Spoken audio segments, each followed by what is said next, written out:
4월 25일 장 마감 후 방송 찐시황 방송 시작합니다. 오늘 오랜만이죠. 한상혁 차장님, 유한타증권 반포 PIB 센터의 한상혁 차장님 나오셨고요.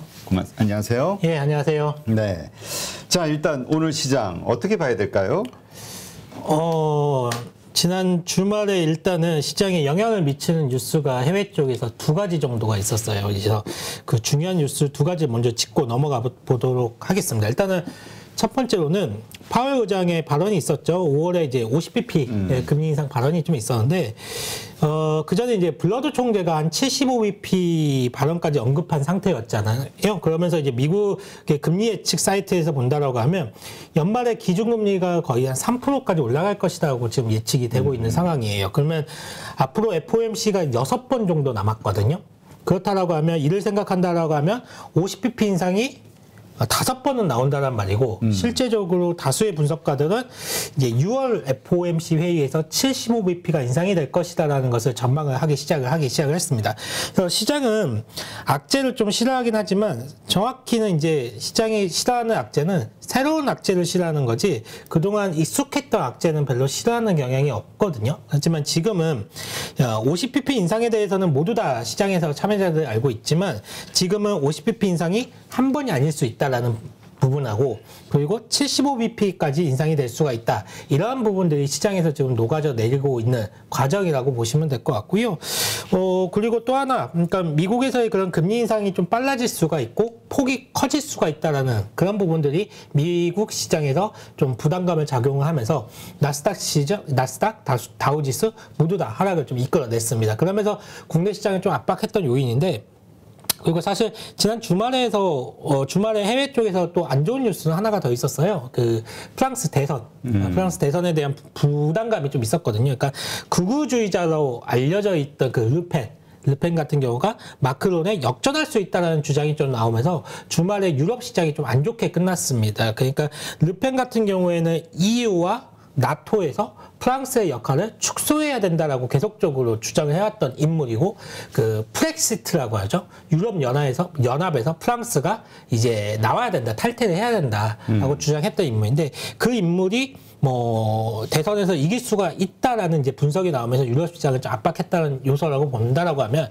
다행인 것은 주말을 넘어오면서 이 프랑스의 이 정치적인 이슈는 일단락이 되는 모습이에요. 그러니까 마크롱 대통령이 재선에 좀 성공을 하면서 이런 프랑스의 정치적 리스크는 좀 봉합이 됐다라고 볼 수 있는데, 그러면서 일단은 주말 사이에 유로화가 강세를 보였었고 달러화가 좀 약세를 보이는 흐름이 좀 나타나긴 했지만, 일단 오늘 밤을 또 한번 지켜봐야 될 것 같아요. 오늘 밤에 해외 시장이 또 어떻게 끝날지. 그리고 지금 돌아가는 미국 나스닥 선물 지수가 한 0.8% 정도 장중 내내 지금 하락 압박을 좀 받고 있었거든요. 그렇기 때문에 오늘 밤에도 한번 글로벌 시장이 그렇게 좋지는 않을 것 같은데 아마 좀 봐야 될 것 같습니다. 그래서 지금은 하락 압력이 좀 강해진 시장이라고 좀 보실 수가 있겠습니다. 네. 하여튼 그래도 또 토요일 날 23일이죠. 23일 날 나왔던 그 누구죠? 옐런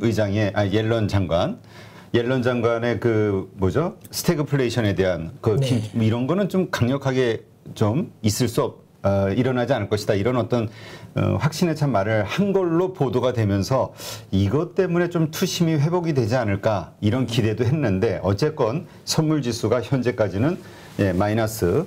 보시면 창 한번 같이 보시면 HTS 한번 같이 보시면 지금 이게 시가총액 상위 종목들 제가 솔팅을 해놓은 거거든요. 보시면 다 파란색이에요. 다 파란색이고 거의 오른 종목이 없습니다. 현대차 유럽 주식까지 지금 뭐. 네, 한국 주식. 네, 현대차 정도만 지금 빨간색을 보였었고, 시가총액 대형주들이 코스닥이건 코스피건 다 빠지는 모습을 보였거든요. 이건 왜 이런 걸 보면 전체적으로 시장을 봤을 때 리스크 오프 현상, 그러니까 위험자산 회피 현상이 전반적으로 만들어졌다라고 하면서 주식 비중을 전체적으로 줄이는 모습. 어디서 줄였느냐? 외국인하고 기관들의 매도 동향이 좀 셌어요, 오늘.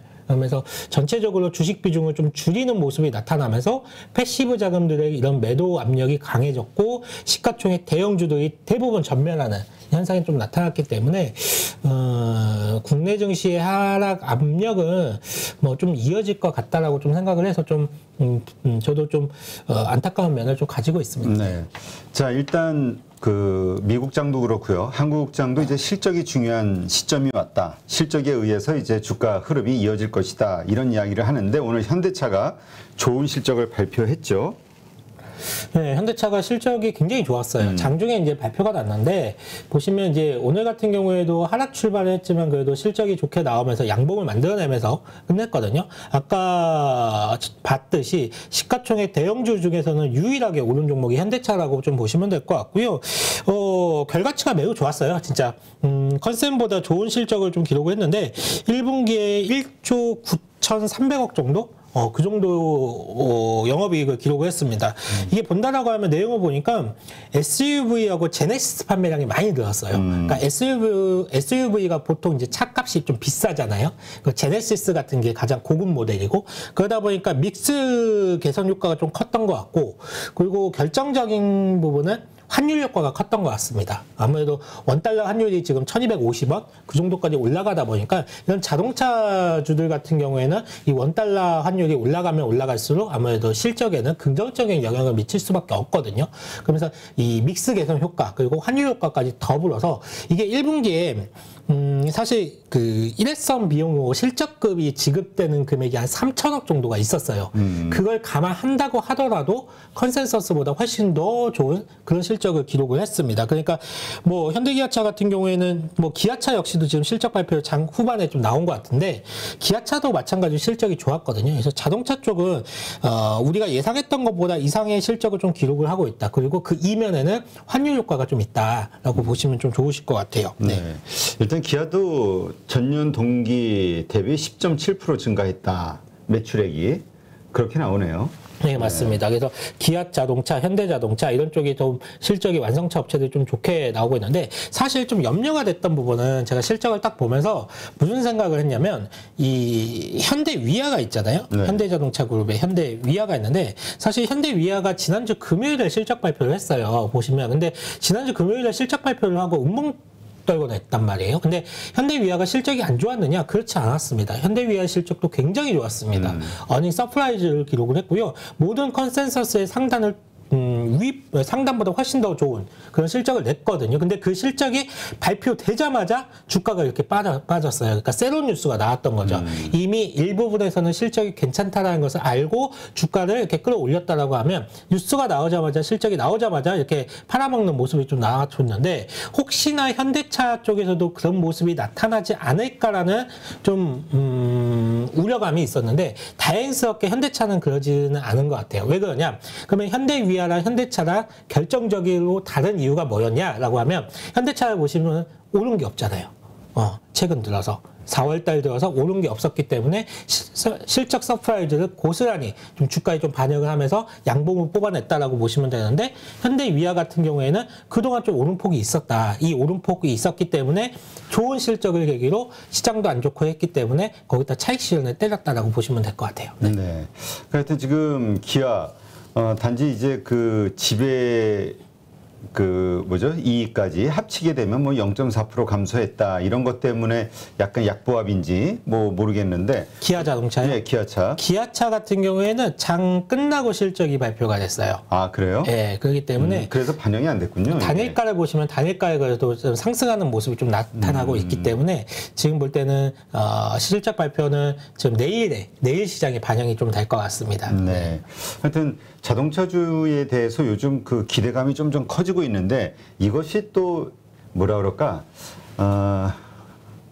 그냥 기대감으로 끝날지 혹은 이번에는 정말 뭔가 어떤 본격적인 반등을 보여줄지 이거에 대해서 설왕설래 말이 많은데 어쨌건 실적은 놀랍네요. 네, 실적은 일단은 굉장히 좋고요. 사실 현대차도 그렇고 기아차도 그렇고 완성차를 바라보는 시선이 그렇게 곱지만은 않은 게 가장 중요한 부분은 정말 1년 넘게 계속 말씀을 드리는 부분인 것 같은데 이 차량용 반도체가 결국은 풀려야 돼요. 그 공급망 이슈가.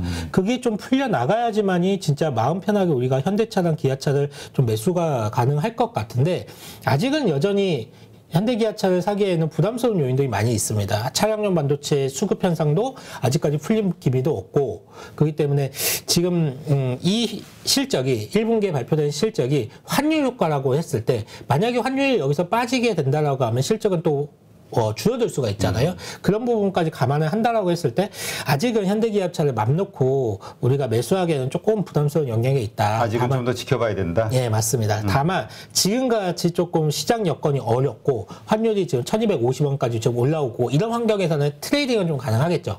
이쪽은. 그리고 워낙 절대치의 주가가 싸기 때문에 밸류에이션만 놓고 본다라고 하면 안 살 이유는 전혀 없어요. 안 살 이유는 전혀 없지만 모멘텀이 부족하다는 거예요. 현재로서는. 이 모멘텀을 언젠가는 찾아내야 되는데 그 찾아내는 계기는 결국은 차량용 반도체 수급 현상이 풀리는 그 모습을 좀 확인을 좀 하고 싶습니다. 네. 하여튼 현대차와 기아 어쨌건 실적은 좋아서 어쨌든 기대감을 주고 어쨌든 시장 이렇게 빠지는 날 뭐 약보합이 됐든 상승이 됐든 이런 모습을 보였는데 현대모비스는 완전히 반대인 것 같아요. 현대모비스는 지금 각 증권사마다 그 목표 주가를 전부 하향시키고 있네요.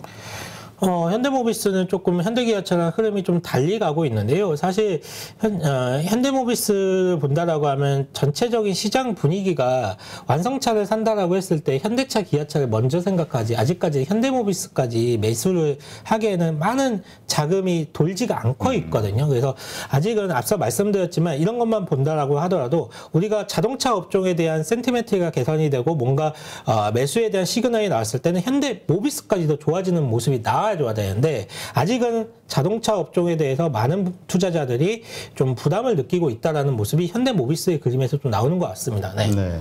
지금 어떻게 봐야 될까요? 지금 우리 하이닉스하고 삼성전자 지난번에 뭐죠? 윈터 이즈 커밍 뭐 해가지고 네. 반도체주에 대해서 전부 증권사에서 목표 주가를 하향하는 그 순간이 사실 바닥을 찍고 반등하는 저점이었잖아요. 네, 맞습니다. 현대모비스를 보면서 그때가 떠오르는 건 무리겠죠? 글쎄요. 제가 갑자기 모든 증권사에서 당연히 이렇게 여러 가지 이 상황이 안 좋은 걸 알면서 이런 그 목표 주가를 전부 이렇게 하향하는 어떤 일들이 벌어지다 보니까 이 이후로 더 계속 빠질까? 아니면 이게 어떤 바닥에 대한 신호일까? 요새 증권사 반대로 해야 돈을 번다 그래가지고 주식의 방향성 자체가 어디가 저점이 나오고 어느 가격대에서 반등이 나옵니다. 이거는 알 수 없는 부분이지만 그렇죠. 그래도 제가 본다라고 했을 때 가지고 계신 분들 입장이라고 한다라고 하면 분명히 이 가격에서 매도한다라든지 그럴 필요는 없다라고 보여집니다. 지금 20만 원까지 내려온 상황인데 여기서 내려와봤자 정말 마이너스 한 5, 6% 정도 또는 정말 많이 빠져봤자 한 10% 정도만 빠진다라고 생각이 되어지거든요. 물론 여기가 오늘이 저점이 돼서 또 반등을 할 수도 있는 부분이고요. 그래서 이 가격에서는 절대 매도해야 된다라는 관점을 말씀을 드리기보다는 지금부터는 어느 시점에서 외국인들의 매수 변화가 좀 있는지 앞서 말씀드렸지만 가장 중요한 거는 중국이 지금 코로나 봉쇄라든지 이런 것들이 풀려야 돼요. 그런 뉴스들이 언제 나오는지를 좀 체크를 해가시면서 그때 만약에 긍정적인 뉴스가 나온다라고 하면 그때를 좀 추가 매수 기회를 한번 삼아보시면 좀 좋으실 것 같아요. 네, 알겠습니다. 자동차주 오늘 실적 발표가 있으면서 한번 어떠한 흐름을 보이게 될지 현재 상황에 대해서 한번 점검을 해봤고요. 지금 SK바이오사이언스에서 코로나 백신 세계에서 세 번째라고 아까 얼핏 그러는 것 같은데. 네, 그러니까 SK바이오사이언스가 급등을 했죠. 오늘 특징 종목 중에 한 종목이라고 좀 말씀을 드릴 수가 있을 것 같은데요. 같이 한번 보도록 할까요? SK바이오사이언스도 정말 많이 빠져 있는 상태예요. 지금 보신다라고. 그러다가 오늘 조금 이제 들어 올려준 건데 사실 SK바이오사이언스가 이제 장 전에 뉴스가 하나 나왔어요. 코로나 이제 백신과 관련해서 임상 3상에 성공했다는 뉴스가 나오면서 일단 상승 출발을 시작을 했습니다. 그러다가 이제 이게 말씀을 하셨지만 지금 대한민국 같은 경우가 전 세계에서 코로나 치료제와 백신을 확보한 세 번째 국가라고 해요. 동시에 확보한. 물론 이제 미국하고 영국, 그 다음에 이제 세 번째 국가가 대한민국이라고 하는데, 치료제는 셀트리온의 레킬로나주가 있죠. 그리고 지금 SK 바이오사이언스가 백신까지 개발을 했기 때문에 백신과 치료제를 자국 기술로 좀 확보한 세 번째 국가라고 좀 할 수가 있습니다. 임상 1상과 2상에서도 투약군에 대해서 99%가 이미 중화항체를 형성하는 효능을 보였기 때문에 사실 임상 3상에 대한 기대감도 상당히 높았어요. 그리고 오늘 그 결과가 나왔고 한 4천여 명의 그 대상으로 한 임상 3상에서도 상당히 좋은 결과를 냈다라고 보시면 될 것 같습니다. 사실 근데 이 뉴스가 장전에 나왔다라고 말씀드렸잖아요. 그렇죠. 이 분봉을 한번 같이 한번 보실게요. 분봉을 보신다라고 하면 장전에 뉴스가 나왔지만 보시면 숫자를 좀 크게 해볼게요.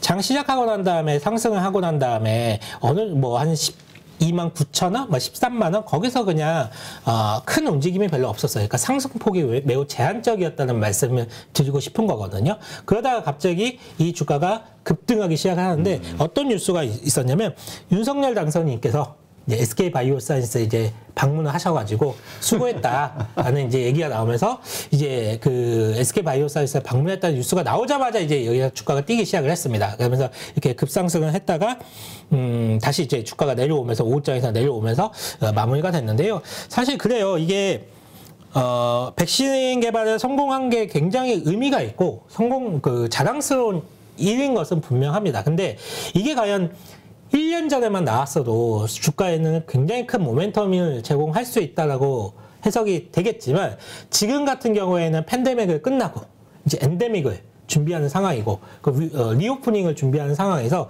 지금 백신 안 맞은 사람들 없잖아요. 그렇죠. 거의 다 맞았잖아요. 그렇다라고 하면 지금 상황에서는 진짜 국내에서의 그런 백신 개발 소식은 임팩트가 좀 부족하다. 그래서 이 아랫꼬리가 길게 달렸던 이유는 아무래도 이게 진짜 1년 전만 개발이 완료가 됐다고 하더라도 추세적인 상승을 그래도 여기서 만들어줄 수가 있었을 텐데 지금은 1년 전과 상황이 다르다라는 해서 좀 윗꼬리가 좀 달리는 모습은 좀 안타까운 모습이었습니다. 지금 이 기술적 분석으로 어쨌든 바닥권에서 대량 거래량이 터지면서 어쨌건 저런 모습을 보였잖아요. 네. 이거 어떻게 해석해요? 기술적 분석으로는? 제가 차트 분석을 전문적으로 하는 사람은 아니에요. 그렇지만 이제 정석대로 플레이를 한다라고 하면 이건 매수자이라고 보죠. 그렇죠. 저점에서 좀 바닥권에서 이렇게 대량 거래가 실렸다라는 거는 여기서 매집이 이제 손바뀜이 일어나면서 이제 반전의 시그널로 좀 해석하는 경우가 많은데 네, 사실 그래요. 지금 뭐 종목들이 워낙 이렇게 많이 빠져 있는 종목들이 지금 이 종목 말고도 상당히 많은데 워낙 많아서 SK 바이오사이언스를 이 코로나 백신 뉴스에 의해서 터진 거래량을 믿고 사도 되겠느냐라고 봤을 때 저는 조금 부정적이다. 회의적인 생각을 좀 가지고 있습니다. 네. 알겠습니다. 한번 잘 참고하시고요. 참 시대가 이게 참 타이밍이라는 게 얼마나 중요한지 좀 느끼는 게 아마 이게 한 1년 전에 이랬으면 아마 엄청난 흥분도가니였을 거예요. 한국에서도 백신 개발됐다. 맞습니다. 1년 전만 이게 뉴스가 나왔다고 하면 제 예상으로는 최소 20% 이상의 상승을 보였을 것이고 그리고 아마 적어도 한 3, 4일의 상승은 추가적으로 좀 보여주지 않았을까라고 좀 예상을 좀 해보도록 하겠습니다. 네.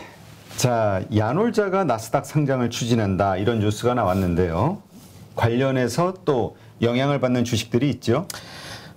사실 이제 시장 분위기가 워낙 좋지가 않았기 때문에 일부 이제 테마주들이 이제 형성이 되면서 주가의 움직임을 이제 약간 만들어 가는 건데요.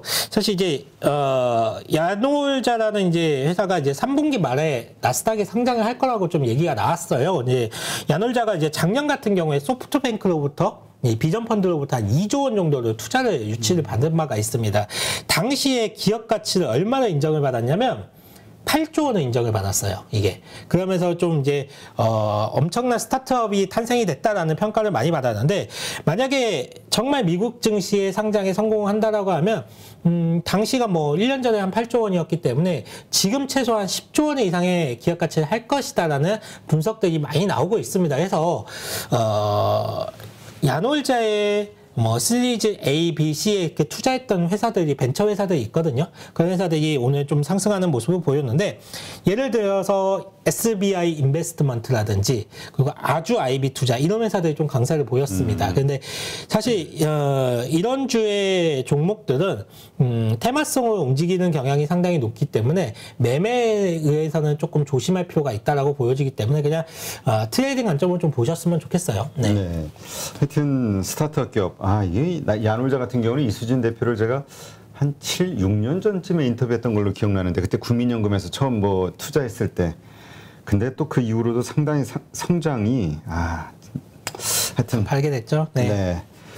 참 이런 기업을 초기에 투자할 수 있었다면 얼마나 좋았을까요? 저희 815가 이제 또 그렇게 되시면 이제 아니 제2의 어떻게 이런 기업을 좀 찾아서 알겠습니다. 자, 인도네시아 팜유 수출 중단 여파. 인도네시아에서 이제 팜유를 수출하는 것을 중단한다. 이게 이제 이슈가 돼서 식품 관련주들에 대한 또 뭐라 그럴까요? 급등락이 좀 있었죠. 사실 오늘 시장에서는 가장 큰 특징을 보였던 업종이 음식료 업종이었어요. 이쪽이 가장 좀 활발하게 움직였고 그나마 좀 살아있는 섹터가 바로 이쪽이었습니다. 그러니까 단연코 돋보였는데 대부분 종목들이 앞서 시가총액 상위 종목들이 다 빠지는 가운데서도 뭔가 좀 오르는 종목이 뭐지라고 빨간불 보이는 종목을 클릭을 해보면 대부분 음식료 업종이 대부분이었습니다. 일단은 뭐 인도네시아가 28일부터 팜유 수출을 금지한다라고 좀 얘기가 나왔어요. 그러니까 인도네시아 정부가 내수 공급을 조금 우선시하기 위해서 팜유 수출을 좀 중단한다고 좀 말이 나왔는데 전 세계 팜유 공급을 60%를 인도네시아가 담당을 합니다. 그러니까 인도네시아가 수출을 안 하게 된다라고 하면 팜유 가격은 당연히 올릴 수밖에 없는 모습이 되는 거고 우리가 이제 가정에서는 식용유 같은 거 많이 쓰지만 이게 기업들은 대부분 팜유를 써가지고 라면이라든지 과자를 그렇죠. 많이 만들어낸단 말이에요. 기업들이 이제 시끄럽게 얘기를 들어본다라고 하면 일단은 한 3개월에서 한 4개월 정도의 재고는 쌓아놓고 있다라고 말은 좀 하고 있습니다. 하지만 이게 장기화될 시에 당연히 원가 상승으로 인한 그런 가격 부담은 최종 소비자들한테 전가가 될 수밖에 없는 거고 가격 전가가 불가피해지기 때문에 식품 가격 인상이 좀 불가피해 보이는 요소거든요. 그렇기 때문에 이런 부분들 제품 가격이 또 한 번 인상될 수 있다라는 그런 기대감 때문에 오늘 음식료 업체들이 상당히 강한 모습을 보였고요. 거기에 수산물 관련주들도 상당히 강한 모습을 보였는데 이거 왜 그러냐면 일본이 후쿠시마 오염수 방류를 위해서 해저터널 공사를 시작한다는 소식이 알려지기 시작을 했어요. 그러다 보니까 수산물들이 관련주들이 막 이렇게 오르기 시작을 했습니다. CJ 시푸드부터 시작해서 대표적으로 수산업체인 이제 사조 그룹 있잖아요. 사조자 이름 붙으면 다 이제 올라가는 이런 이제 모습을 보여줬는데 마찬가지로 이쪽도 테마성 성격들이 좀 강합니다. 그러니까 이렇게 우리가 이제 좀 답답하다 보니까 시장은 빠지고 들고 있는 주식들은 움직임이 없고 그러다 보니까 이제 그런 테마주 들어가다가 또 물리는 경우들이 많이 있죠. 네, 맞아요. 그러니까 이 테마주들을 왜 조심하라는 말씀을 여기 나오는 아마 수많은 전문가들도 말씀을 드릴 거고 저도 말씀을 드리는데 왜 그러냐면 일반적으로 펀더멘탈이 있는 종목들, 그러니까 실적이 나오고 이런 종목들은 물리더라도 그 시기만 잘 버텨내면 다시 올라가는 흐름이 나오거든요. 근데 일부 테마주들은 정말 고점에 사가지고 물려버리면 그 주가가 다시는 안 오는 경우가 많습니다. 또는 온다고 하더라도 몇 년, 길게는 10년까지도 걸리는 경우가 상당히 많기 때문에 그렇기 때문에 한번 물릴 경우에는 상당히 오랜 기간 고생을 해야 되기 때문에 테마주들은 좀 매매하실 때 조심하셔라라는 말씀을 드리는 거고요. 그나마 이쪽과 관련된 그러니까 지금 말씀드렸던 이 팜유에 대한 가격 상승이라든지 이런 거와 관련해서 펀더멘털이 좀 튼실하면서도 이쪽의 테마성의 성격을 가지고 있는 종목을 하나 말씀을 드리자면 롯데정밀화학. 롯데정밀화학은 관련해서 한번 펀더멘털이 뒷받침되기 때문에 한번 보시면 좋을 것 같아요. 그러니까 이쪽을 한번 매매를 해보고 싶다라는 분들은 이 종목을 한번 보셨으면 좋겠는데요. 롯데정밀화학도 오늘 모습 참 좋았죠. 거래에 실리면서 양복이 나왔는데 이게 왜 그랬냐면 팜유와 무슨 상관이 있느냐라고 하면 이 롯데정밀화학의 주요 생산품은 ECH라는 게 있습니다. 화학 제품인데 이게 어디에 쓰이냐면 이게 방수 소재라든지 접착제 쪽에 쓰이는 소재가 에폭시라는 게 있거든요. 이 에폭시의 원료로 쓰는 게 바로 ECH라는 이런 소재입니다. 이거를 롯데정밀화학이 만드는데 이 ECH 같은 경우에는 뭘로 만드느냐? 글리세린이라든지 프로필렌을 이용해서 만들어냅니다. 근데 이 인도네시아의 팜유 수출 중단으로 인해서 바이오 디젤의 생산량이 감소하기를 시작을 할 것이고 그러면서 궁극적으로 글리세린 가격이 상승할 것이다 라고 한다라고 하면 이 글리세린 기반의 ECH 업체들, 주로 이제 중국 기업들이 이 글리세린을 이용해서 ECH를 생산하는데 이런 회사들한테는 치명타가 될 것이고 상대적으로 프로필렌을 기반으로 해서 ECH를 생산하는 롯데정밀화학은 반사이익의 강도가 클 것이다. 이런 시나리오가 만들어지거든요. 그러면서 오늘 이렇게 좀 장대 양복을 뽑아내면서 거래량이 좀 터져줬는데 롯데정밀화학은 안 그래도 실적에 대한 전망치가 매우 긍정적인 회사 중에 하나입니다.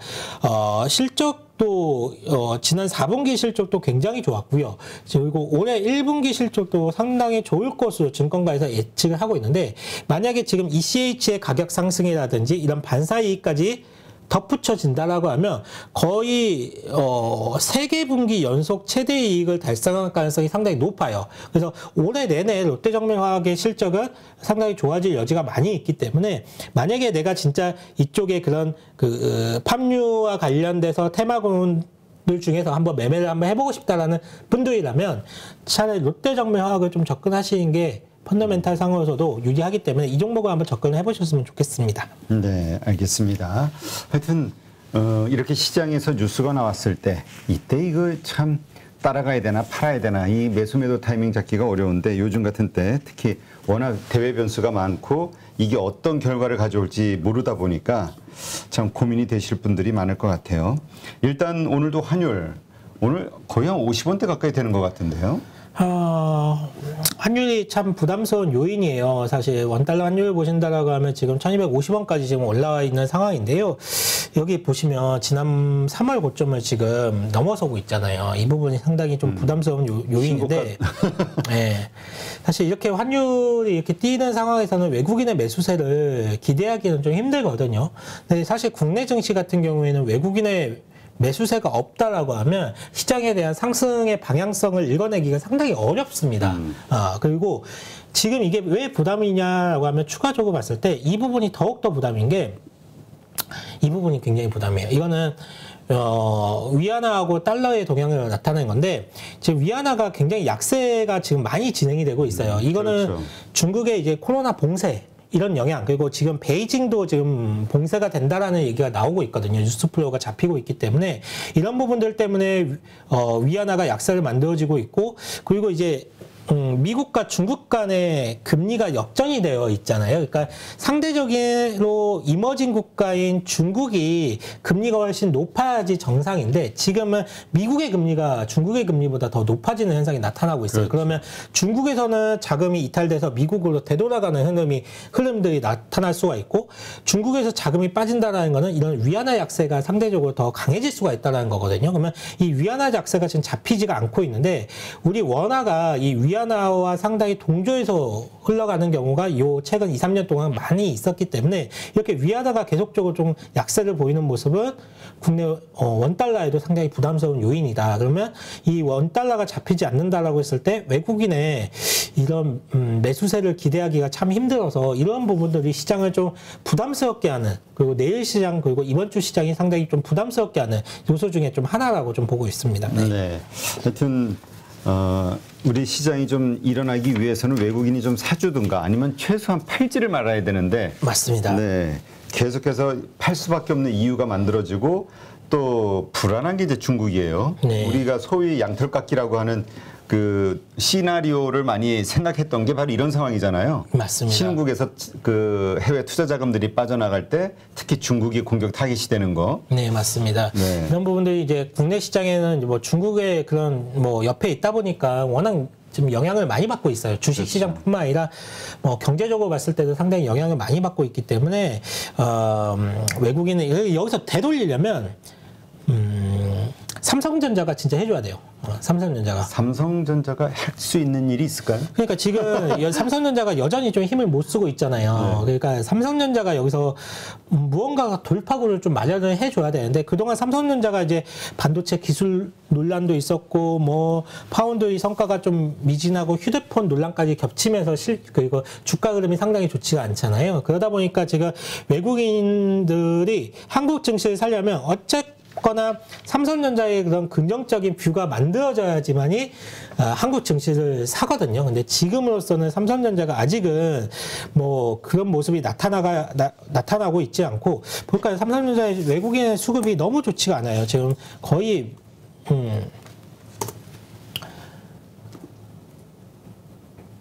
보시면 계속 외국인 매도가 진짜 정말 계속 나오고 있잖아요. 진짜 이 정도의 외국인의 매도세가 이렇게까지 나올 수 있나 싶을 정도 외국인 매도세가 삼성전자에 지금 쏠리고 있는데 이런 모습이 좀 개선이 돼야지만이 정말 국내 시장도 한번 추세적인 시장 방향을 한번 기대를 해볼 수가 있을 것 같습니다. 네. 네. 자, 이번 주 이제 주목할 변수 그리고 거기에 따른 대응 전략 어떻게 찾아볼 수 있을까요? 금리가 일단은 이번 주에는 계속적으로 부담을 작용할 가능성이 높아요. 그러니까 FOMC가 다음 주에 있잖아요. 그러면서 연준 위원들은 블랙아웃 기간에 지금 들어갔습니다. 오늘부터. 연준 위원들은 이 금리와 관련된 코멘트를 이제 못하게끔 되어 있고요.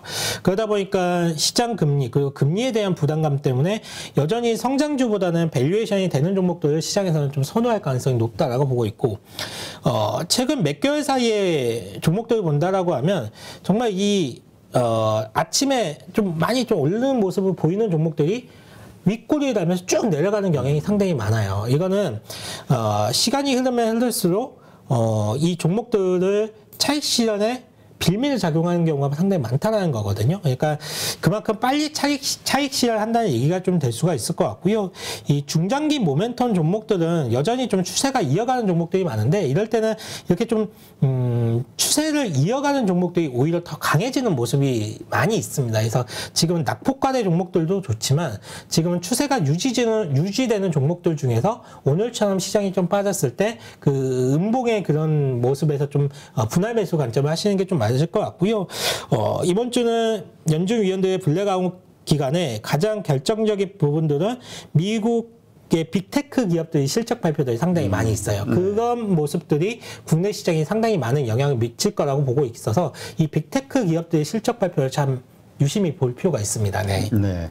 지금 이번 주 그 주요 기업 실적 발표가 있다고 하는데 그 지금 말씀하신 대로 중요한 역할을 하는 우리가 좀 특히 좀 주목할 만한 곳이 있다면 어디가 있을까요? 몇 개 한번 보도록 할게요. 네. 일단 대표적으로 이제 메타 플랫폼, 예전에 이제 페이스북이잖아요. 페이스북도 이번에 불안해요. 네, 페이스북 같은 경우가 이제 27일 날 실적 발표를 하는데, 그러니까 페이스북 같은 경우가 지난 저점을 하단을 이탈을 했어요, 지금. 이탈을 한 상황이고, 그리고 실적이 그렇게 좋지는 않을 것 같아요. 지금 얘기가 나오는 거 봐서는. 그러면 이 하단을, 더 깨고 내려간다는 부분들이 상당히 좀 부담스러운 요인이고, 그리고 하나 더, 지금, 이런 회사들도 상당히 좀 부담스럽죠. 구글 같은 경우도, 마찬가지로 하단을 좀 깨고 내려가는 모습을 좀 보여주고 있고 엔비디아도 마찬가지입니다. 지금 엔비디아 같은 경우에도 엔비디아도 고점 대비 50% 가까이 하락했다고 하던데. 네, 지금 하단을 좀 깨고 내려가고 있거든요. 그러니까 페이스북, 구글, 엔비디아 이런 회사들이 지난 저점의 박스권 하단을 좀 깨고 내려가고 있어서 상당히 좀 부담스러운데 다행인 거는 아직까지 이런 회사들은 좀 버티고 있어요.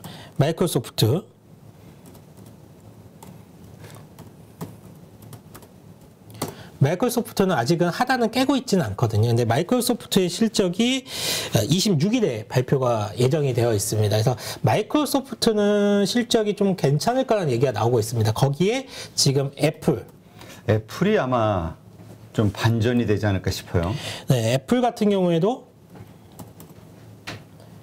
지금 기대하는 부분도 있거든요. 애플 같은 경우에도 아직 박스권 하단을 깨고 있진 않아요. 박스권은 좀 유지 중에 있는데 애플하고 마이크로소프트의 실적이 상당히 지금 나스닥 시장과 국내 시장에 많은 영향을 미칠 거라고 보고 있습니다. 애플 같은 경우에는 실적이 예상보다 좀 좋게 나오지 않겠느냐라는 기대감도 있고 또 하나는 주주 친화적인 정책도 지금 발표가 될 것이라는 좀 기대감을 좀 가지고 있습니다. 그러면서 이 애플의 실적도 상당히 중요한데 애플의 실적은 28일에 좀 발표가 예정이 되어 있습니다. 그래서 이번 주 일정만 놓고 본다라고 하면 그 어느 때보다 빅테크 기업들의 실적이 상당히 중요한 한 주가 될 것 같다. 그리고 가장 주의 깊게 볼 기업들은 마이크로소프트, 26일에 실적을 발표하는 마이크로소프트, 그리고 28일에 발표하는 애플 실적. 이런 회사들의 실적에 의해서 미국 시장과 국내 시장의 영향이 좀 나타나지 않을까라고 좀 예상을 해보도록 하겠습니다. 네, 하여튼 참 어려운 장이네요. 그리고 기업 실적이 좋게 나온다 해도 그것이 나스닥 반등이 얼마나 영향을 미칠지 이것도 참 미지수고 이렇게 어렵다 보니까 아마 또 가지고 있는 그 주주들 미국 그 주식을 들고 있는 분들 입장에서는 선매도 아마 이런 게 더 시장을 끌어내리는 영향을 미칠 수도 있을 것 같아요. 그러니까 뭐 어렵죠. 그러니까 당장 1분기 실적도 좋아야 되고 그보다 더 중요한 요소는 가이던스가 더 좋아야 돼요. 가이던스. 예. 앞으로 2분기와 3분기의 가이던스를 어떻게 주느냐. 그러니까 1분기 실적만 좋다라고 했을 때 만약에 가이던스가 나쁘면 주가가 오히려 빠져버리는 경우가 많거든요. 그래서 지금 애플 같은 경우에는 1분기 실적이 상당히 좋겠지만 가이던스를 어떻게 주느냐. 우크라이나 문제도 아직 풀리지 않았고 중국의 봉쇄라든지 이런 것도 시장에 영향을 미치는 상황에서 과연 2분기의 영향을 애플은 어떻게 생각하고 마이크로소프트는 어떻게 생각할 것인가. 이런 가이던스를 더욱더 주의 깊게 보실 필요가 있다고 보고 있습니다. 네, 알겠습니다. 오늘 한상혁 처장님이 얘기하신 이런 부분들을 우리 방송 보시는 8.15 모니터 가족분들은 한번 잘 참고하시고요.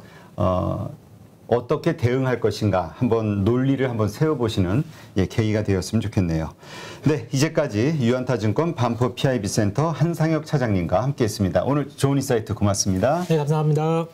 네, 그럼 이어서 저희가 이제 매주 월요일 날 미국 시장 미국 주식으로 은퇴하기 미주은 대표죠. 최철 대표님과 함께 미국 시장의 상황을 지금 영국에 계시는데 저 줌으로 영상 연결을 해서 촬영을 해서 보내드리게 될 겁니다. 매주 월요일에.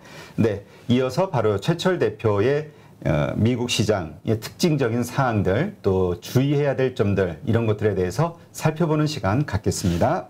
네, 저희가 이제 매주 월요일마다 미국 시장, 그 다음에 미국에서 벌어지고 있는 주요한 뉴스 이러한 것들을 미주은 대표님이시죠. 미국 주식으로 은퇴하기 최철 대표님으로부터 아주 따끈따끈한 정보를 듣기로 했습니다. 그래서 오늘 이제 또 연결을 했는데요. 안녕하세요, 대표님. 예, 안녕하세요. 네. 우리는 알죠. 지금 재녹화하고 있다는 거 기술적 문제로. 자, 일단 아크인베스트가 지금 테슬라 목표 주가를 4,600달러로 올렸다. 지금 천슬라 해가지고 이것도 지금 뭐 대단하다고 보는데 거의 5배 가까이 올렸단 말이에요. 그렇죠. 아무래도 이제 지난주에 가장 큰 뉴스가 테슬라 목표 주가가 아니었나 합니다. 아크인베스트 같은 경우는요, 정기적으로 테슬라의 이제 모델을 분석을 하면서 목표 주가를 업데이트를 해주고 있습니다. 그리고 이제 항상 이제 시장의 리포트를 통해서 공개를 하고 있는데요. 가장 마지막에 발표했던 목표 주가가 지난 2021년 8월이었습니다. 그러니까 한 8개월 전이었죠. 그때 2025년 기준 3,000달러 정도까지 갈 수 있다라는 발표를 했습니다. 그때만 해도 뭐 이 3,000달러도 대단한 거였죠. 그런데 이제 한 8개월 후에 다시 얘기하는데 아니 3,000달러도 너무 약했다. 2026년 기준으로 4,600까지 갈 수 있다라는 이야기를 하고 있습니다. 네. 근데 일단 아크인베스트 같은 경우는 초기서부터 테슬라에 투자를 하는 회사잖아요. 물량 많이 일단 차익 실현했다고 하지만 아직도 많이 남은 걸로 알고 있는데 그러니까 이게 팔이 안으로 굽는다고 이게 믿어도 되는 것인지. 그렇죠. 우리 투자자 입장에서는 이제 객관적인 사실을 보려고 노력을 해야겠죠. 그래서 첫 번째로 좀 살펴봐야 되는 부분은 4,600달러가 어떻게 나왔는지 이 부분을 좀 우리가 분석을 해봐야 될 것 같은데요. 이번에 사용된 방법은 이제 몬테카르도 모델이라는 걸 사용을 했습니다. 몬테카르도 모델이 뭐냐면요. 우리가 이제 그 미래를 예측할 때 변수가 적은 부분은 예측하기가 쉽고 또 그 예측대로 될 가능성이 높죠. 근데 변수가 너무너무나 많은 경우에는 예측을 하기가 좀 어렵기 때문에 시뮬레이션을 많이 돌려서 평균을 구하는 방법이 있습니다. 그래서 이 몬테카르로 모델이 바로 그런 거거든요. 그래서 앞으로 2026년까지 테슬라를 둘러싼 모든 수많은 변수들을 종합을 해서 시뮬레이션을 100만 번을 돌렸다고 해요. 그래서 이 100만 번을 돌린 다음에 평균치를 구해봤더니 4,600달러가 나오는 거고요. 그 시가총액으로 환산을 하니까 5.3조 달러가 나오게 됩니다. 네. 그러면 그 전제가 되는 그 로봇 드라이빙인가요? 근데 로봇 택시죠. 로봇 택시. 예, 예. 근데 이거는 결국 이제 자율주행이나 마찬가지 얘기잖아요. 이 AI 인공지능에 의한. 근데 인공지능이 적용되기 위해서는 여러 가지 법적인 윤리적인 문제들이 많이 제도 정비가 돼야 되는데 이게 쉽겠느냐 이런 의견들이 지금 많이 있거든요. 예, 맞습니다. 그 로보택시가 이번 목표 주가 업그레이드의 핵심입니다. 방금 전에 말씀하신 것처럼 어느 정도로 지금 많은 기대를 로보택시에 하고 있냐면요. 일단 그 매출의 예상치를 살펴봤더니 2026년이 됐을 때 테슬라의 매출이 843빌리언 달러 정도가 될 거라고 예측을 하고 있는데 그중에 34%를 로보택시가 담당을 한다고 나와 있거든요. 전기차는 57%입니다. 그러니까 전기차 판매에서 들어오는 매출과 비교했을 때 떨어지지 않는 수치가 나오고 있고 그 에비타 수익 같은 경우는요. 오히려 전기차보다 더 높습니다. 그래서 2026년에 달성할 수 있는 순이익 중에 34%만 전기차에서 오고 54%는 로보택시에서 온다. 그 얘기는 이제 이번에 나온 목표 주가가 달성되기 위해서는 이 로보택시가 어느 정도 현실성이 있는지를 우리가 좀 분석을 해보고 예상을 해봐야 되는데 조금 그 어려운 부분은 방금 전에 말씀하신 제도적인 그 부분이죠. 왜냐하면 기술적인 부분은 예전에 일론 머스크가 2022년까지도 가능하다고 얘기를 해왔거든요. 네. 그리고 아크인버스트의 리포트를 읽어보니까 2024년에서 2025년 사이에 출시될 확률을 한 50%로 봅니다. 그래서 뭐 아직 시간이 많이 남아있죠. 그래서 기술적인 부분은 커버가 가능할 거라고 보는데 과연 이때까지 각 그 국가나 도시에서 이 스마트 시티의 일부가 돼야 될 텐데 이 제도적인 아니면은 시스템적인 그 뒷받침이 될 수 있을까 이 부분의 핵심인 것 같습니다. 네. 그런데 제가 좀 궁금한 게 이게 그러니까 어쨌든 한 5배 가까이 주가가 오른다는 얘기는 뭔가 실적이 좋아진다는 얘기나 마찬가지잖아요. 차량이 그만큼 늘어난다는 건가요? 아니면 자율주행이라는 로보택시라는 하나의 아이템이 접목이 되면서 부가가치가 커진다는 얘기인가요? 두 쪽 다입니다. 지금 보니까요. 그 테슬라의 판매대 수를 어느 정도로 보이냐면 2026년까지 1,000만 대를 판매한다라고 보더라고요. 네. 이거 지금 현재 100만 대 수준에서 엄청나게 많이 올라간다고 보는 거죠. 그게 첫 번째고 두 번째는 그 중요한 말씀하셨는데 확장성이 있는 거죠. 단지 전기차에서 들어오는 그 매출만 있는 것이 아니라 이제 소프트웨어 부분, 즉 자율주행은 일종의 소프트웨어잖아요. 구동 모델이기 때문에 여기서 반복적인 매출을 창출하면서 점점 더 전기차 판매 그 매출에서 기대던 거를 그 소프트웨어 쪽으로 확장을 한다. 이러한 쪽을 우리가 살펴볼 수가 있는 거고요. 로보택시 같은 경우는 가격적인 면을 이번에 발표를 했어요. 보고서를 통해서 네. 제가 잠깐 살펴봤더니 선진국 같은 경우는 0.6달러에서 1달러 정도를 차지를 할 것이다. 마일당입니다. 마일당 60센트에서 1달러 정도의 가격이 형성이 될 것이다. 근데 이거를 이제 비교를 해보면 현재 이제 우리가 우버라든지 이런 차량 공유 서비스를 이용하게 되면 한 2달러에서 4달러 정도를 마일당 내고 있거든요. 굉장히 좀 저렴해지는 거죠. 그리고 이제 개발도상국 같은 경우는 25센트에서 50센트 정도를 차지를 할 것이다. 그렇게 되면 뭐 차량 공유 서비스 현재 우리가 내는 금액에서 뭐 5분의 1, 10분의 1 정도까지 줄어들 수 있는 거예요. 그러니까 만약에 정말로 로보택시가 2026년에 길거리를 다니고 있다면 모든 그 교통 그 체계가 완전히 바뀌어 버릴 수가 있습니다. 왜냐하면 기존에 운영되고 있는 택시만 타격을 받는 것이 아니라 아예 버스라든지 서브웨이 그 지하철까지 없어질 가능성이 있거든요. 왜냐하면 로보택시가 더 싸지기 때문에. 네. 그래서 이거는 그 사회적인 전반적으로 엄청나게 좀 변혁이 일어난다. 그렇게 우리가 생각을 해야 되기 때문에 과연 이게 가능할 건지는 우리가 좀 지켜봐야 할 것 같습니다. 네. 이게 만약에 미국에서 아크인베스트의 이러한 주장에 데이터에 동조하는 그런 어떤 시장 분위기가 형성이 된다고 했을 때에는 물론 테슬라의 주가도 괜찮겠지만은 그 자율주행과 관련된 그 섹터들도 좋은 흐름을 보일 수밖에 없을 것 같은데요. 그렇죠. 이번에 뭐 관련되는 모든 기업과 그리고 또 이제 기술력을 제공하는 기업들, 그리고 테슬라가 말씀하신 것처럼 그 판매 대수가 1,000만 대까지 올라갈 수 있다라고 지금 발표를 하고 있기 네. 때문에 거기에 들어가는 부품들이라든지 센서라든지 뭐 반도체라든지 굉장히 많은 파급 효과를 볼 수가 있는 것 같고요. 그래든지 한 가지 말씀드리고 싶은 거는 우리 주주 입장에서는 이 지금 아크 인베스트가 이러한 그 보고서를 발표했으니까 앞으로 1,000만 대를 판다더라, 앞으로 뭐 주가가 5배 올라간다더라, 여기에 이제 관심을 가지는 것보다는요, 정말 중요한 거는 이번에 구체적인 숫자가 나왔잖아요. 뭐 예를 들어서 네. 뭐 판매 대수는 언제까지 얼마가 될 것이다. 그리고 뭐 자율주행은 적어도 2024년에서 2025년 사이에는 출시가 될 것이다. 이러한 그 기준점이 마련이 됐기 때문에 거기에 초점을 맞추면서 과연 테슬라가 이야기한 대로 계획대로 순조롭게 나가고 있는가를 매달 매년 이렇게 참고를 하면서 따라가는 것이 중요할 것 같습니다. 네. 하여튼 미국 시장에서의 그 반응에 따라서 한국의 그 배터리 업체들 혹은 배터리 소재 업체들 2차 전지 관련해서 하여튼 또 움직임이 보일 수도 있겠네요. 예, 한국에 있는 기업들하고도 많이 연동이 돼 있겠죠. 네. 하여튼 요즘은 테슬라향, 애플향 이게 그 한국의 중소형주 주가를 완전히 움직이는 모멘텀이 되더라고요. 네, 자, 두 번째 아마존 바이 위드 프라임이 런칭이 된다. 이게 어떤 의미입니까? 바이 위드 프라임은 이번에 새롭게 런칭된 서비스인데요. 생각보다 이제 그 시장의 참여자들이 관심을 많이 안 가지고 있습니다. 네, 저는 개인적으로 봤을 때 이게 굉장히 커다란 의미가 있다라고 생각을 하는데요. 그 부분에 대해서 잠깐 설명을 드리면 현재 아마존 프라임 멤버의 수가 1억 5천만 명 정도입니다. 뭐 미국의 인구가 3억 3천인가 그렇거든요. 그러니까 1억 5천이면 엄청난 숫자죠. 그렇죠. 거의 뭐 매 가정마다 한 명 이상이 다 프라임 멤버에 지금 가입이 돼 있다. 물론 이제 저처럼 유럽에 있는 사람도 가입이 돼 있지만요. 그래서 일단은 이제 얼마나 많은 사람들이 프라임 멤버에 가입되어 있는지를 우리가 인정을 해야 될 것 같고요. 자, 그런데 커다란 변화가 이번에 나타나는데 원래 이제 프라임 멤버로서 혜택을 받기 위해서는 우리가 아마존닷컴에 가서 물건을 사야 됩니다. 네. 그래서 아마존닷컴에 가서 제품이나 상품을 이제 구입하게 되면 뭐 배송 서비스를 이틀 안에 받을 수가 있거든요. 무료로. 그게 이제 가장 커다란 혜택이죠. 뭐 배송비도 낼 필요가 없고 그리고 이제 빨리빨리 받을 수 있다는 그런 장점이 있는 건데요.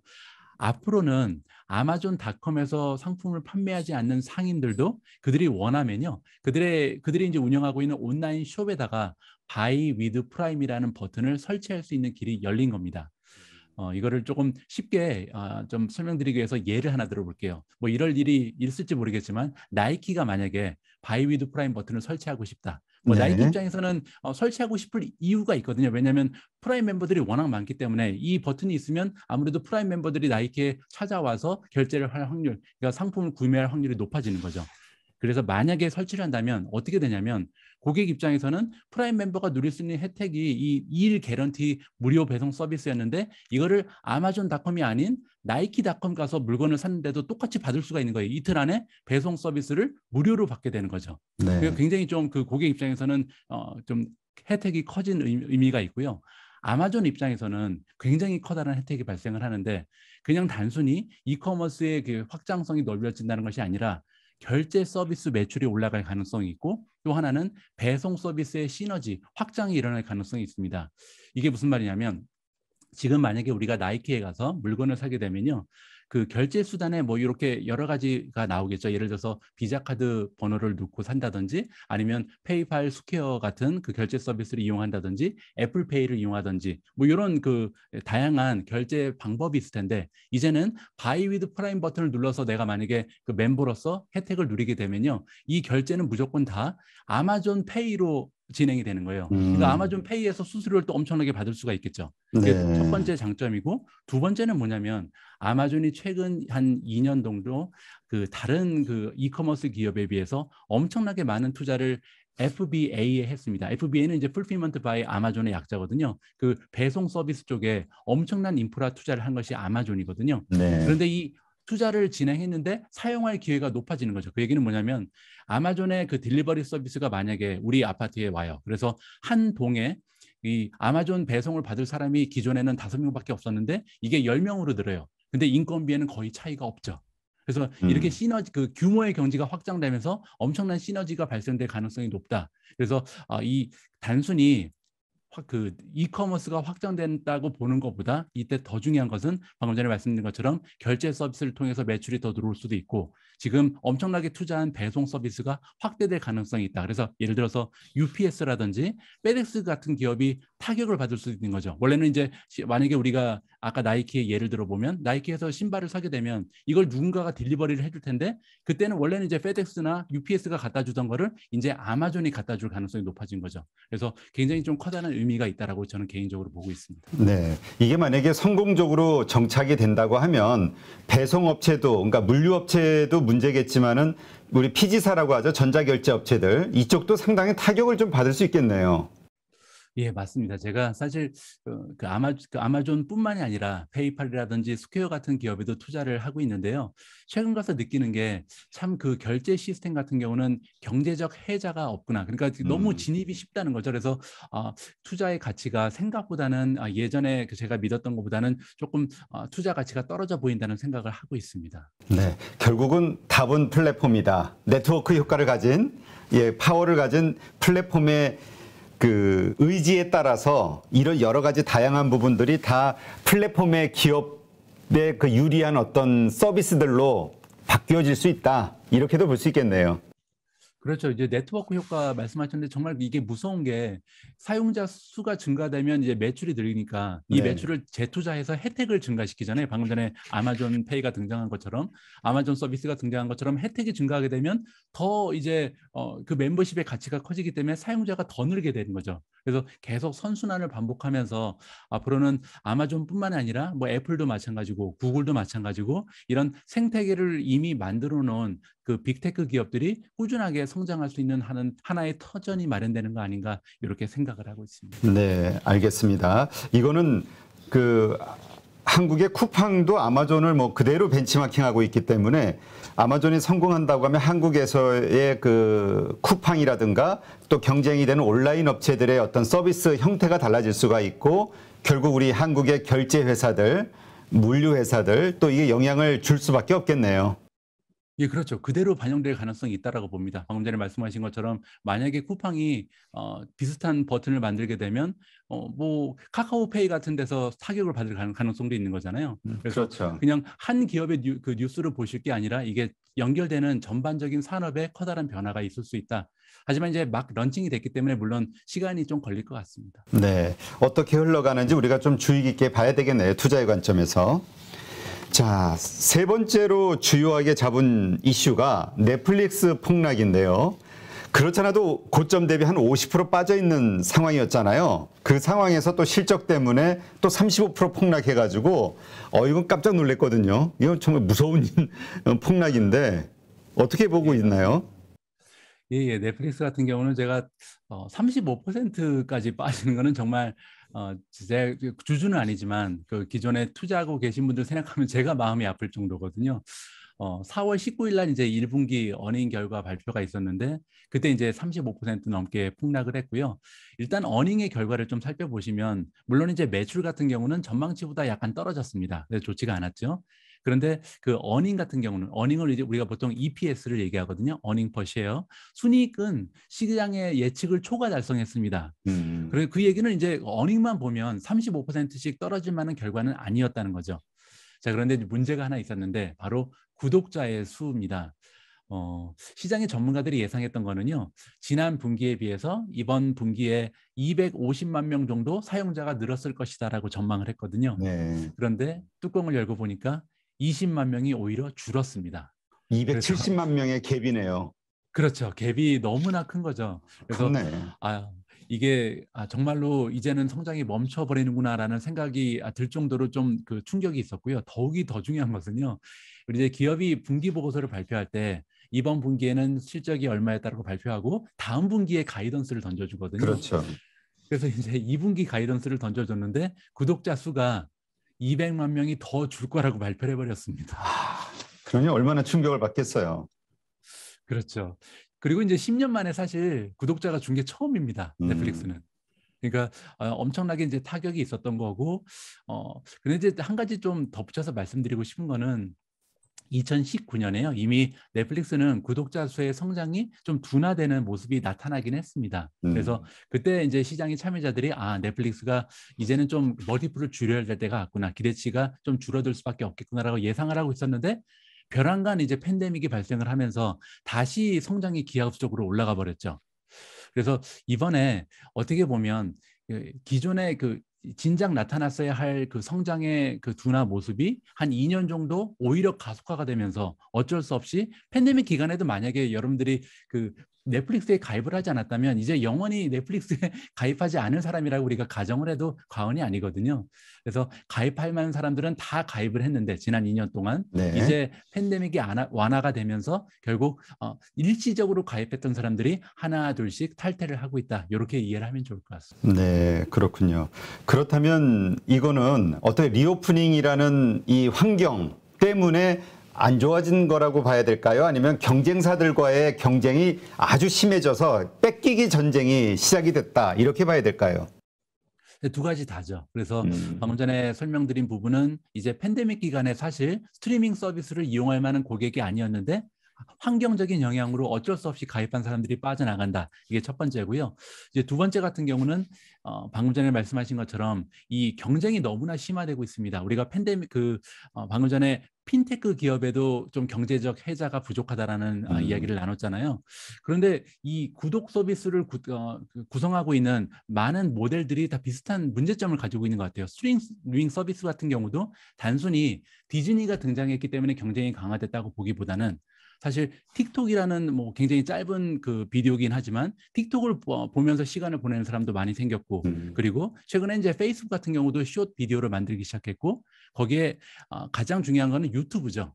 네. 유튜브는 정말 그 기하급수적으로 성장하면서 많은 사람들이 유튜브를 시청하면서 시간을 뭐 몇 시간씩 보내는 사람들이 굉장히 많잖아요. 그래서 이런 모든 기업들이 다 경쟁자라고 생각을 할 때 이 스트리밍 서비스에서 독보적인 위치를 차지하는 것은 너무나 어렵다. 따라서 지금까지 지난 10년, 20년 굉장히 좋은 성장을 거듭해 왔지만 앞으로는 그렇게 만만치는 않을 거라고 우리가 생각을 해도 되는 거죠. 네. 그러면 지금 나오는 그 말씀만 들으면은 넷플릭스는 팔아야 된다는 얘기가 되는데, 근데 어쨌든 기업은 또 항상 어떤 상황에서든 생존을 위해서 노력하잖아요. 이게 자본주의의 매력이기도 하고.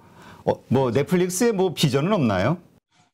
예, 넷플릭스 역시도 뭐 세계에서 가장 좋은 기업들 중에 하나이기 때문에 정말 똑똑한 인재들이 뭐 가득 차 있겠죠. 그리고 그들이 지금 머리를 맞두고 뭐 굉장히 잠설쳐가면서 많은 해결책을 고민하고 있을 텐데, 일단 한 가지 해결책은 이미 시장에 발표가 됐습니다. 네. 이 내용은 뭐였냐면 그 패스워드를 요즘에 이제 대부분의 가정에서는 가족과 친지와 친구와 뭐 이렇게 공유를 하고 있잖아요. 네. 하나의 패스워드를 가지고 넷플릭스의 자체적으로 진단한 내용에 따르면요, 이 공유되고 있는 패스워드의 수가 1억 개 정도가 된다고 합니다. 엄청나네요. 그렇죠. 그러니까 구독자 수가 지금 2억 2천만 명이 조금 넘는 수준인데 반 가까운 게 지금 한 명이 사용하는 게 아니고 2명 이상이 공유를 하고 있다, 이렇게 보면 되겠죠. 그래서 이번에 발표한 내용에 따르면 2명 이상이 이용할 때는 추가 요금을 부과하겠다. 뭐 이런 식으로 지금 해결책을 제시를 했거든요.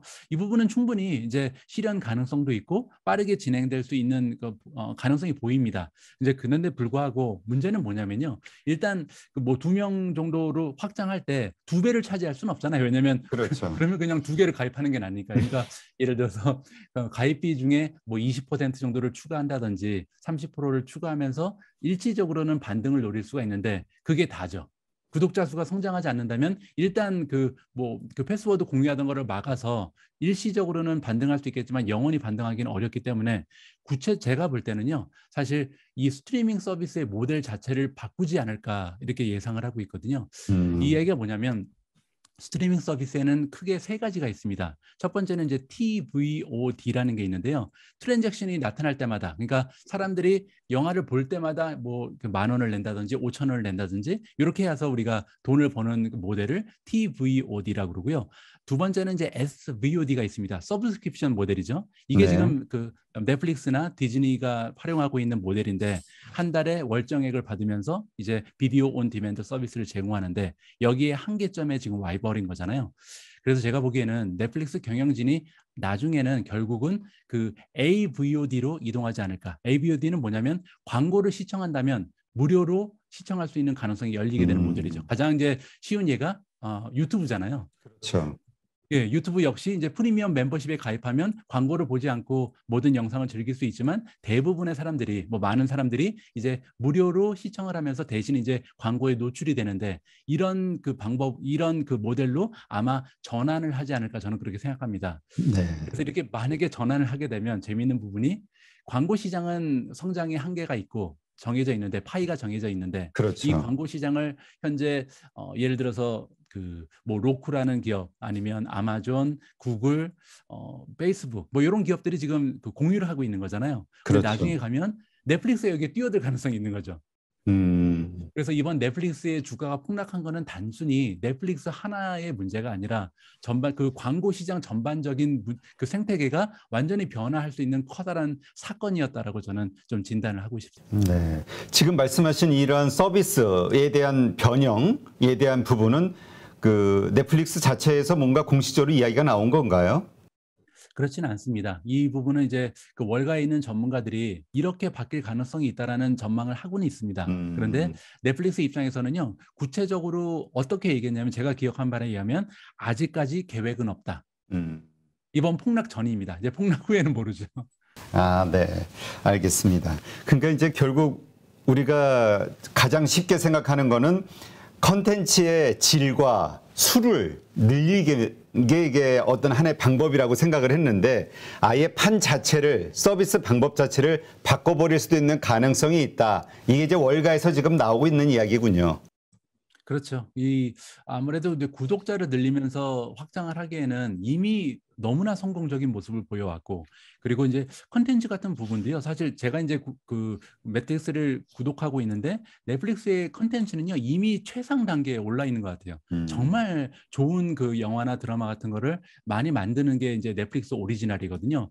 그래서 이미 컨텐츠도 굉장히 좀 그 최상치에 머물러 있고 거기에 네트워크 효과도 이미 발생하는 기업인데 더 이상 구독자를 모으지 못하기 때문에 성장이 저하됐다면 결국은 비즈니스 모델을 변형하지 않을까 이렇게 생각하는 것이 저희 이제 개인적인 얘기입니다. 네, 알겠습니다. 하여튼 이러한 부분들도 우리가 앞으로 계속 주의 깊게 어떻게 흘러가는지 넷플릭스의 정책이 어떤 의미를 갖는지를 좀 살펴봐야겠네요. 네, 맞습니다. 네, 이게 결국은 이게 만약 된다고 하면 뭐 한국도 네이버나 카카오나 이런 플랫폼 회사들 광고로 먹고 사는 회사들도 역시 영향을 받을 수밖에 없겠네요. 예, 맞습니다. 그 아까 말씀드린 것처럼 그 모든 그 플랫폼 기업들이 문제가 경쟁이 너무나 쉽게 강화될 수 있다는 부분이고 그리고 한 기업의 그 비즈니스 모델이 변형되는 게 나아가서는 다른 기업들의 수많은 영향을 끼칠 수 있다. 어떻게 보면 그 나비 효과 같은 게 나타날 수 있기 때문에 굉장히 뉴스에 조금 우리가 관심을 가져보는 것도 재밌는 것 같습니다. 그리고 도움도 많이 되고요. 네, 알겠습니다. 네, 매주 월요일 이제 미국 시장의 주요한 내용들 그다음에 우리가 좀 집중적으로 봐야 되는 이슈들에 대해서 이렇게 픽을 해서 선택을 해서 우리 최철 대표님이 이제 우리 그 8.15 모니터 구독자분들께 이제 소개를 해드릴 텐데요. 이번 주간도 참 많은 뉴스들이 기다리고 있죠. 네. 예, 이번 주는 재미있습니다. 왜냐하면 어닝 발표가 이제 본격적으로 뭐 넷플릭스가 첫 주자였지만 테슬라는 이미 완료가 됐고 이제부터 뭐 구글이라든지 마이크로소프트가 수요일 날 발표를 예정하고 있고요. 그리고 이제 뭐 아마존, 페이스북, 뭐 애플 쟁쟁한 기업들이 이제 줄을 쫙 서 있습니다. 그래서 재미있는 뉴스들이 아마 다음 주에도 많이 발표가 될 것 같습니다. 네, 알겠습니다. 다음 주 월요일 날 또 아주 신선하고 그다음에 우리가 투자에 도움이 되는 그런 주요한 내용들 좀 부탁 좀 드리겠습니다. 예, 감사합니다. 다음 주에 뵙겠습니다. 네, 수고하셨습니다. 예, 고맙습니다. 네, 이제까지 최철 대표님과 방송을 했고요. 오늘 또 시장이 많이 흔들려서 많은 분들이 참 힘드셨을 거예요. 편안하게 아직 우리 오전 방송에서도 말씀드렸듯이 자신이 가지고 있는 투자 원칙, 그다음에 어떻게 대응할 것인가에 대한 기준들을 다시 한번 잘 생각해 보시고 뇌동매매하지 않는, 그래서 실수하지 않는 그런 기간이 돼야지만 하는 이 한 주간이 아닐까 아주 힘들어 보일 것 같은 주간이라서요. 다시 한번 좀 말씀을 드립니다. 내일 오전 7시 다시 뵙도록 하겠습니다. 내가 제대로 지금 투자하고 있는지. 그래서 계속 업데이트 해야 돼요. 그러니까 투자했다고 끝나는 게 아니라 거기서 또 시작이에요. 마지막으로 해야 될 건 뭐냐면 피드백입니다. 끊임없이 공부하고 분석하고 정보 취득해서 업데이트하고 피드백하고 이 과정에서 주식 투자하다 보면 2배, 3배짜리 수익도 나는 경우도 있고 내가 생각한 거랑 반대로 가서 20, 30% 손해보는 경우도 있어요. 그런 과정이 쌓이면서 성공 확률을 높여가는 거거든요. 네, 정말 우리 815 머니톡을 좋아하시는 분들이 많으신데요. 이유를 보면은 이 투자와 관련해서 정말 다양한 노하우를 가지고 계시고 다양한 특성을 가지신 고수분들을 모시는 게 아닌가 여기에 생각을 하고 있습니다. 단기 투자, 장기 투자, 스윙 매매 정말 여러 형태의 투자법들이 있는데 투자자분들의 성향 그리고 시장의 현재의 상황에 맞춰서 가장 최적의 투자법이 무엇인가를 우리 방송을 보시는 분들이 직접 선택하실 수 있는 그런 장점이 있기 때문이 아닐까 생각이 됩니다. 2022년 1월 달과 2월 달 시장 정말 많이 무서웠죠.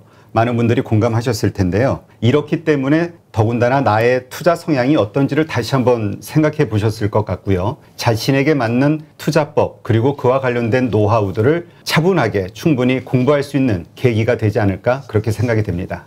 그래서 이제 저희 815 머니톡에서는 815 캠퍼스 프로그램을 진행하면서 준비가 되지 않은 분들이 그 투자와 관련해서 스스로 공부할 수 있는 프로그램을 만들려고 기획을 했고요. 첫 번째로 김정수 저자님을 모시고 단기 투자와 관련된 여러 노하우들을 가지고 공부하는 그러한 시간을 가졌습니다. 정말 많은 분들이 호응해 주셨고요. 원래 목표였던 1000분 가까이 신청을 해 주셨습니다. 그리고 이어서 두 번째는 많은 분들이 좋아하시죠. 염승환 이사님, 이베스트 투자증권의 염승환 이사님을 모시고 이제 변동성이 정말 많이 커지고 있습니다. 이 상황에서 우리가 어떻게 이 어려운 시장을 이겨낼 수 있을지, 수익을 낼 수 있을지, 펀더멘털, 기업의 펀더멘털과 그다음에 그 산업 어떻게 이해하고 공부하고 우리가 거기에 맞춰서 주식을 선택할 수 있을지 차분하게 알려주시는 그러한 프로그램을 준비했습니다. 영국에서도 코로나 방역 해제를 하고 있고요. 미국에서도 마스크를 벗고 있고 전 세계 국가들이 이제 코로나 방역 해제 그 이후의 세상을 준비하고 있는 것 같습니다. 근데 이제 아시다시피 코로나가 발생이 되면서 정말 주식이 많이 오른 섹터, 그다음에 종목들이 있고요. 또 반대로 지금 이 이후의 세상이 왔을 때 또 올라갈 어떤 종목이나 섹터 다르겠죠? 어떻게 생각하시나요? 이 코로나 어쨌든 이제 방역이 해제되면서 이제 비정상이 이제 정상화되기 시작할 거예요. 모든 게 이제 정상화되는데 그 정상화되는 과정에서 당연히 좋아지는 산업도 있을 거고 그 다음에 또 그 정상화가 오히려 불편한 그런 업종들도 분명히 있을 것 같습니다. 그래서 여러분들이 이게 이제 단기적으로 끝날 이슈가 아니라 앞으로는 이제 이런 방향으로 갈 수밖에 없기 때문에 어떻게 우리가 이제 큰 바람의 방향을 보고 좀 투자해야 되거든요. 근데 거기에 몸을 내가 역행하면 안 되겠죠. 그래서 그 방향이 뭔지를 좀 잘 보셔야 될 것 같고 특히 이제 그 방향에 가장 맞는 업종 중에 하나가 흔히 말하는 이제 리오프닝이죠. 리오프닝 중에서도 이제 해외 여행도 있을 거고 뭐 다양한 섹터들이 있겠지만 그래도 지금 우리 눈앞에서 현재 돈도 벌고 있고 특히 리오프닝 돼서 더 잘 벌 수 있는 그런 뭐 백화점이나 편의점 같은 그런 이제 유통업체들이 상당히 좋은 모습을 좀 내주지 않을까. 일단 이렇게 좀 보고 있고 정상화하면 또 생각나는 게 이제 반도체가 지금 뭐든지 부족하잖아요. 그래서 반도체 공급 부족이 지금 장기화되고 있는데 이것도 결국 방역 해제가 되고 생산이 정상화되면은 반도체 공급도 정상화되면서 차량 생산도 정상화되거든요. 그래서 이건 약간 이제 역발상의 또 개념일 수 있는데 지금 좋을 게 아니라 우리가 항상 투자할 때는 앞으로가 좋아질 걸 미리 선점을 해서 투자하는 게 저는 맞다고 생각합니다. 그 기업이 더 약하면 약할수록 더 좋은 것 같은데 그 대표적인 또 업종이 저는 좀 자동차 업종이라 좀 보고 있어요. 그러니까 그런 업종도 지금 좋다가 아니라 향후에 정상화될 때 수혜를 받을 수 있다는 거 그렇게 좀 생각을 해주시면 좀 좋을 것 같고 뭐든지 지금 당장 좋은 거를 쫓아다니다 보면은 항상 실수하게 되고 비싸게 사게 되거든요. 근데 지금 최악인 거는 반대로 생각하면 되게 싼 거예요.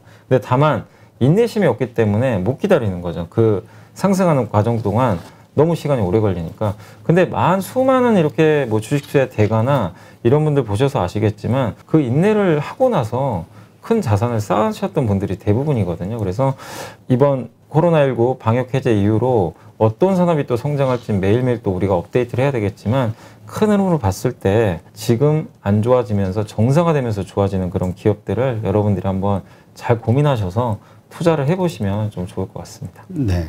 네. 우리가 이제 투자를 한다는 것은 일시적으로 하는 게 아니라 앞으로 살아가면서 지속적으로 해야 되는 거기 때문에 기본적으로 내가 실력이 네. 있어야 되는 게 아닌가라는 생각을 하거든요.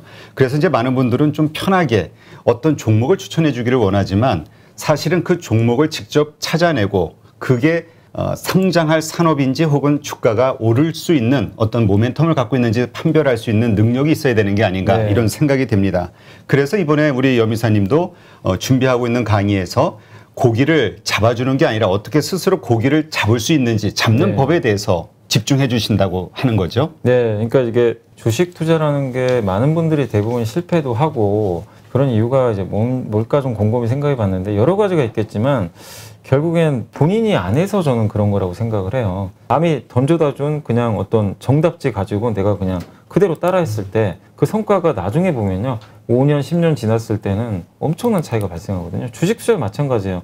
누가 정말 잘 맞히는 분이 어떤 기업을 던져줘서 내가 그걸 가지고 투자를 해서 당장 성과 좋을 수도 있죠. 근데 그건 내 게 아니거든요.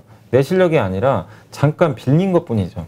근데 당장 안 되더라도 나만의 어떤 원칙, 나만의 아이디어를 가지고 그게 설사 1, 2년 실패하더라도 꾸준히 하신 분들은 10년 후에는 어마어마한 차이가 또 벌어진다고 저는 생각을 해요. 항상 저도 많이 말씀드렸지만 불로소득이 절대 아니거든요. 그리고 이 세상에 진짜 공짜 정심은 절대 없습니다. 여러분이 공부하고 노력한 만큼 저는 소득을 좀 낼 것으로 좀 보고 있는데 일단 주식 투자에서 성공하는 방법은 정말 단순해요. 기업에 투자하는 거예요. 근데 그 기업이 단기적으로는 여러 이슈로 막 갑자기 급등도 했다가 급락도 해요. 중장기적인 관점에서는 주가는 어떻게 움직이냐면 결국 기업 가치에 수렴합니다. 그 기업 가치라는 건 다른 게 아니라 이 기업이 앞으로 계속 실적 좋고 예를 들면 삼성전자가 반도체를 계속 잘 팔고 반도체 가격이 올라가면 기업 가치는 올라가잖아요. 근데 그런 기업을 내가 장기적인 관점에서 좀 쌌을 때 내재 가치보다 할인됐을 때 사면 분명히 수익이 나거든요. 근데 많은 사람들은 그걸 모르죠. 못하기도 하고 모르는 경우도 되게 많은 것 같아요. 왜냐하면 장기적인 관점에서 투자하기가 너무 시간이 많이 걸리니까 항상 단기적으로 움직이는 주가에만 연동이 되거든요. 근데 그 기업의 장기 가치를 알려면 결국엔 공부하는 수밖에 없어요. 그래서 제가 이제 강의에서는 어떤 것들을 말씀드리고 싶냐면 먼저 공부하는 법을 좀 알려드릴 거예요. 어떻게 공부를 해야 되는지, 기업 분석을 할 때 기업을 발굴을 해야 되니까. 그래서 기본적으로 재무제표도 좀 일부 공부도 하셔야 되고, 그 다음에 그 기업, 그 사업 보고서를 통해서 이 회사의 비즈니스 모델이 있죠. 사업 구조. 아, 이 회사는 어떤 결정인자를 갖고 있구나. 그러니까 삼성전자를 딱 사업 보고서를 보는 순간, 아, 이 회사는 DRAM 수요가 늘면 좋겠구나. 이걸 우리가 알 수가 있잖아요. 근데 모든 기업들은 사업 보고서를 보면 이 회사의 주가의 키팩트를 알 수가 있어요. 그걸 알아야 그런 어떤 이제 모멘텀이 생겼을 때 우리가 투자를 할 수가 있는 거거든요. 그래서 사업 보고서를 통해서 기업의 어떤 이제 분석을 좀 해보고 그게 이제 끝난 다음에는 뭐를 해야 되냐면 결국 이제 기업을 업데이트를 계속 해야 되거든요. 이 기업이 좋아지는지 나빠지는지를 끊임없이 업데이트 해야 되는데 그 방법이 있어요. 가장 중요한 게 전자공시입니다. 전자공시를 통해서 수많은 기업들이 우리 회사의 뭐 수주공시, 설비투자공시, 자기주식시 등 아니면 내부자도 매수를 해요. 우리 회사 이 정도면 싼 것 같아서 매수를 하는 경우도 있어요. 그러니까 그런 정보들을 우리가 매일매일 그걸 체크를 해놔야 돼요. 이런 정보들을 우리가 큐레이팅 한다 그러죠. 큐레이팅 하는 방법을 제가 알려드리겠습니다. 그렇게 해서 투자를 의사결정을 한 다음에 마지막으로 해야 될 건 뭐냐면 피드백입니다. 내가 제대로 지금 투자하고 있는지. 그래서 계속 업데이트 해야 돼요. 그러니까 투자했다고 끝나는 게 아니라 거기서 또 시작이에요. 끊임없이 공부하고 분석하고 정보 취득해서 업데이트하고 피드백하고 이 과정에서 주식 투자하다 보면 2배, 3배짜리 수익도 나는 경우도 있고 내가 생각한 거랑 반대로 가서 20, 30% 손해보는 경우도 있어요. 그런 과정이 쌓이면서 성공 확률을 높여가는 거거든요. 그래서 그런 과정들을 제가 좀 강의를 통해서 알려드릴 예정이니까 저와 함께 좀 천천히 뭐 장기 투자하실 분들은 교육 시청해 주시면 좀 좋을 것 같습니다. 그리고 이제 이번 강의에서는 제가 이제 피드백에 좀 중점을 둬서 계속 많이 좀 업데이트를 할 예정인데, 인터넷 강의로만 이제 제공을 해드렸을 때는 이제 수강생들의 이제 질문을 제가 바로 좀 캐치하고 풀어드리기 좀 어렵잖아요. 이렇게 텍스트로 하는 것도 좀 한계가 있다 보니까, 그래서 인터넷 라이브 시간을 좀 분기별로 이렇게 열어가지고 제가 직접 이제 수강생분들 모시고 한번 온라인상에서 이렇게 뭐 채팅도 해주시고 그러면 제가 질문 받아가지고 실시간으로 증문즉답을 해서 피드백을 해줄 좀 예정이니까 이 부분도 여러분들이 좀 참고를 해주시면 좋을 것 같습니다. 요즘 많은 분들이 성장주냐 투자주냐 어떤 주식을 사야 수익을 크게 낼 수 있냐 많은 고민들을 하시는데요. 그 모든 것에 앞서는 게 가장 그 기업의 기본적 분석이라고 할 수 있겠죠. 어떤 회사인지, 어떤 장단점을 가지고 있는지, 그리고 앞으로 돈을 더 잘 벌 수 있는 기업인지, 이러한 모든 것들, 이거는 단기 투자를 하시는 분이든 장기 투자를 하시는 분이든 아마 기본적으로 가져야 되는 공부 자세가 아닐까 생각이 됩니다. 이러한 것들을 어떻게 쉽게 그리고 정확하게 판단할 수 있을지 이번에 염승환 이사님과 함께 공부하신다면 아마 좋은 결과, 기본적인 실력을 키우는 가장 기초가 되지 않을까 생각이 됩니다. 네, 그런 차원에서 이번에 또 우리 구독자분들, 신청하시는 분들을 위해서 준비한 이벤트가 있죠? 네, 제가 쓴 책인데요. 주린이가 가장 알고 싶은 최다 질문 탑 77, 요거를 이제 선물로 준비했고요. 뭐 이 책을 가지고 또 같이 공부한다는 의미로 좀 생각해 주시면 좋을 것 같습니다. 이제 2022년 주식시장은 2020년과 2021년과는 완전히 다르다는 말씀 많은 분들이 하시죠. 그리고 이미 투자하시는 분들은 그거를 이번 올 초에 아마 뼈저리게 느끼셨을 겁니다. 이제 앞으로는 더 그 기업에 대해서 얼마나 잘 알고 있고 또 그것을 바탕으로 주식시장의 심리를 어떻게 잘 이해하느냐에 따라서 수익이 좋아지지 않을까 생각이 됩니다. 이번 기회를 통해서 자기 자신의 실력을 확 키우는 기회가 되시기를 기대합니다. 그래서 이 815 캠퍼스에 등록하시고 싶은 분들, 좀 더 자세히 알고 싶어 하시는 분들은 이 영상의 더보기란, 그 다음에 댓글란에 보시면 신청 링크가 있으니까요. 네, 참고하시기 바랍니다.